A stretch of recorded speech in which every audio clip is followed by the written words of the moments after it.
فإن هذا الدعاء لا يكاد يرد أبدا. قال العلامة ابن القيم رحمه الله في كتابه الجواب الكافي: وإذا جمع مع الدعاء حضور القلب وجمعيته بكليته على المطلوب، وصادف وقتا من أوقات الإجابة الستة، وهو الثلث الأخير من الليل، وعند الأذان، وبين الأذان والإقامة، وأدبار الصلوات المكتوبة، وعند صعود الإمام يوم الجمعة على المنبر حتى تقضى الصلاة من ذلك اليوم، وآخر ساعة بعد العصر، وصادف خشوعا في القلب وانكسارا بين يدي الرب وذلا له وتضرعا ورقة، واستقبل الداعي القبلة وكان على طهارة، ورفع يديه إلى الله وبدأ بحمد الله والثناء عليه، ثم ثنى بالصلاة على محمد عبده ورسوله صلى الله عليه وسلم، ثم قدم بين يدي حاجته التوبة والاستغفار،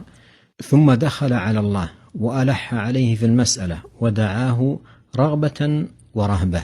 وتوسل إليه بأسمائه وصفاته وتوحيده، وقدم بين يدي دعائه صدقة، فإن هذا الدعاء لا يكاد يرد أبدا، ولا سيما إن صادف الأدعية التي أخبر النبي صلى الله عليه وسلم أنها مظنة الإجابة، أو أنها متضمنة للاسم الأعظم.